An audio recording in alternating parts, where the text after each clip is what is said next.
Okay, well, my mother married my father just before the war. I was born, they were separated, they didn't get along at the time, and I was named after my cousin Arthur's father, Uncle Herschel, because he promised to put me through college and keep me in spending money because his wife couldn't get any kids. So he remarried. I got stuck with the name, and Arthur went to college. That's the way that one went. But my mother married my stepfather after the war. I think his name was John Corbin, and he was really a nice person. I really loved him too, but they separated eventually, as they do in Michigan. They went on. And then when I was 18, well, before that, we all lived near Grandma, around her houses. We lived on Kirby. We lived on Lincoln Ave. Then she bought a house on Commonwealth Ave, just off of Trumbull. Then she bought one on Little Trumbull up by West Grand Boulevard. That was 6432 Trumbull. I remember all those addresses. It's kind of unique. And she always supported me and took care of me, and she, as most divorcees did, she went in as a waitress because that's where you can make fast money and good tips. And she was always well liked where she worked, and she was a hard worker, and she supported me. When I went into the Air Force and left for England, she moved out and went up to New London, Connecticut, and lived there till I came back.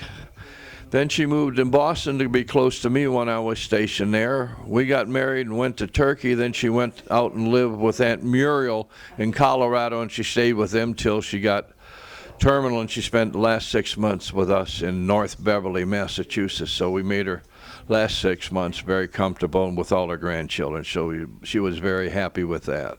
Okay, we're going to go through some of my scrapbooks that my mother had with a lot of pictures that I don't even know the people because they go so far back. But my mother was a very unique person, very talkative, very gregarious, and she was very smart.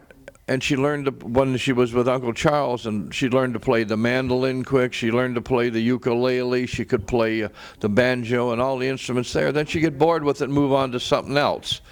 She never stayed focused on anything, but she was a wonderful person and a wonderful mother, and everybody loved her, and I did too. Thank you. 4 or 5, later on as a Cub Scout. But here's a very important one to the to the McCafferty clan, is this was on the back porch with Grandma Lottie's dog Poochie at 933 West Kirby Street. Okay, this is me with just a bunch of guys after high school. This was my mother and me as a little kid. These are tight ones. I was 16 here, wearing glasses back in Detroit. We lived on Trumbull then. All right, here's another one. When I was 18, my mother and I drove down to see Aunt Muriel when they lived in Woodstock, Virginia, and they had a cave on their land, and my cousin Patsy, who's there, this is me and this is my mother, we went spelunking and went through the cave. And then here's another picture of the whole family on Thanksgiving Day. All right. This was people from my dance group. I was in the All-City High School Modern Dance Group, and we had a party at my house. Okay. There's my mother's cousin Charles, who was Lottie's sister, Aunt Lydia's son, his son Dale, and me in a canoe way back. All right. This is upstairs with the Wells family and some of the other relatives of my mother, and when we lived on 5208 Commonwealth in Detroit. Oh, this goes on and on. I don't even recognize all of these. Sorry, just the ones that are kind of the okay. These are ones of the family way back in Canada and up in Flint, Michigan, where Uncle Charles taught music. This was the whole family. Everybody in the family learned to play an instrument, either a banjo, a ukulele, or a guitar. I wasn't privy to that time. Here's my mother, Rowena, and Grandma Lottie McCafferty right there. Okay, go on. I don't recognize all of these. These are later on. That could have been me, but I don't think so. That was a later child. All right. That's my dad with one of his later wives. They tend to get married in Michigan. Every time they had a major model change, they got divorced and remarried. There was... oh, Jesus. That was our Dalmatian Daisy. That was Gypsy, and then we had 4 or 5 cats. And everything I had cat hairs on it. Okay, this is my firstborn Matthew. That was us when he was a little kid. That was back in '66. All right, these were all pictures I had sent my mother over the years. All right, I don't even remember half of these. Some of these are just hers, too. These are pictures, I think, from London and my travels over there.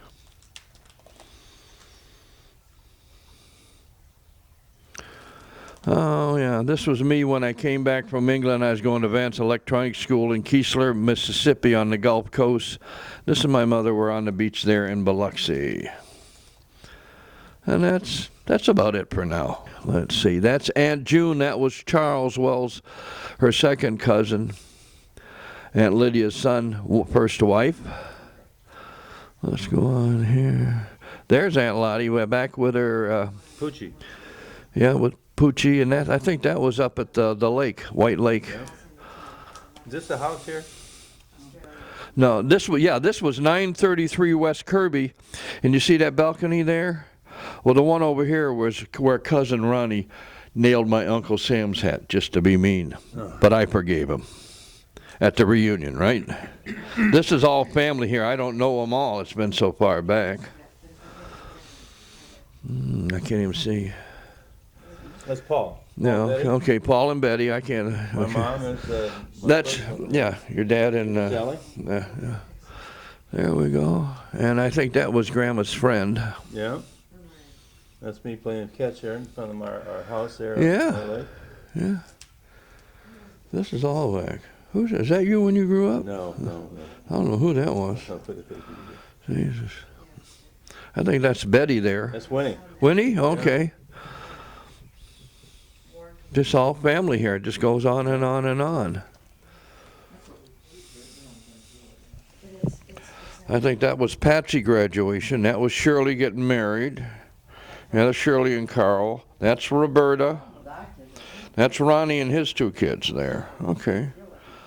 That's all Aunt Muriel's side of the family. Yeah, that's Patsy's wedding there.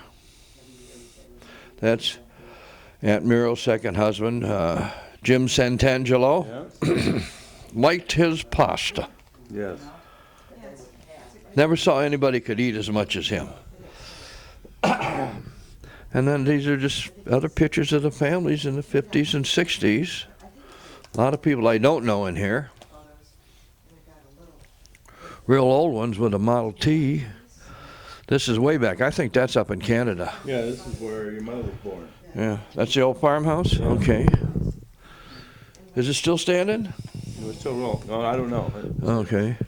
And this was a friend of Nana's that had his own little painting and thing. Remember Jack Cooper? Yeah. That was her boyfriend for years.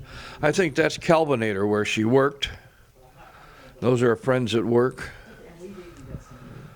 And then there's Grandma. I can't see. Who's that with Betty. her? Betty, okay. Just goes on and on. There's my mother in her 50s. Yeah. All right, these are my 4 kids. These are the twin girls. They were strawberry blondes. That's Kim and Kristen. This is Johnny, and that's Matthew. There we go. That was me as a baby. Yeah. That's more. Yeah. This was a friend of my mother's in New London, Gus. All right.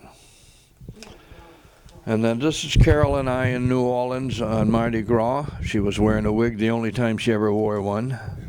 That's me when I was in my youth. Okay, that's Charles Wells again. That's my dad after the war, and those I don't know. Okay, Joey Valla. My mother had to sign for him. Okay, he was a singer back in the 50s. There we go. That's Cousin Dale. That's my cousin Charles, or her cousin Charles Wells. And then this is your dad's wedding. Yeah. And then this is Uncle Charles's music class. Oh, okay. Are you in here at all? Or No. This was way, I don't know. I think my mother's in there somewhere, and all that. Okay. And then that's it. Yeah. You're getting my coffee and salad. Yeah, there you go. Over there? This is me and some girl I met with my dad's 57 Fairlane 500 Ford before I went over to England in 1957. This is my dad and one of his later wives. He had 6, married one twice. This is me as a Ute when they come around with the pony and would take your pictures. I was in London, and we went to the biggest do in England on New Year's Eve was the Chelsea Arts Ball in the Royal Albert Hall, and I went there dressed as American Indian, and my femme fatale was dressed as a squaw, and I had a standing O when we got off the train at St. Pancras Station. Me as a Ute, more youth during the war. Okay. Aunt Shirley, Roberta, I don't know, Patsy. Muriel. Oh, that's Muriel. Okay, when she got her LPN. Okay, yeah. She looks just like Shirley. It's amazing. Of course, yeah. Cousin Dale. This is Carol and I when we were first married. I was in the Air Force. Yeah, this is me over in London. This was in one of the barracks, and this was at Piccadilly Circus. That's a buddy of mine. We used to call him Shorty. I can't remember his regular name. This is my mother out in Colorado. She was in her 50s then. This is the family out in Colorado playing around in the mountains. Okay. Right here are pictures I sent her. This was from the barracks. We had the hillbilly band used to practice in there and disguised in the barracks. This is a bunch of us over in England and a wedding over there, just coming out after the wedding. This is me at Trafalgar Square in London. This is part of the changing of the guard. Just different local shots. This was back when I was 16 years old in Detroit. Another Shorty. London Bridge in the back. This is me in New London, visiting my mother when I came back from England. And this is one I developed myself at Scott Air Force Base in Illinois, and it's turned green. So, and then these are all nieces and nephews, I think, on Muriel's side. Yeah. No, that dog's name was Cinderella. That was it. I can remember that. And these are old ones. I don't know who these are, but they're all on the McCafferty side. Okay. They go way back. There might be something on the back. We'll have to see. More of them again. I never do know who this was. I had an Uncle Clyde on my father's side, but it was way after this. There we go. This was over in England, down in the southern coast, what they used to call the Cornish Riviera. That was in London. That was experimental folders. Didn't work. This was me when I was in Vietnam. I was a tech sergeant. I was a lean, mean fighting machine. Pete, don't fail me now. Sirens go off, hit the bunker. And this is that was my Austin Healey Sprite that I rolled in England while I was waiting to get repaired. This is me in the barracks, and this is my mother and me and a friend of ours when we were down at Keesler when I got back from England going to Advanced Electronics School. And there's my mother there in her youth. That's a good one. These are just street dancers and shots of London and different parts of England. Cute story on this one. I was standing there with a tripod. I was by myself, and I had set it up with a plunger so somebody walking by could push the button, take a picture. And a Bobby, the policeman, came up and says, "You can't use a tripod at Trafalgar Square unless you have a professional light." And I says, "Oh, I didn't know that. Would you push the button?" He took my picture before he run me off. And that's about it. That's Shorty and his girlfriend. She was taller than me also. Yeah. Okay.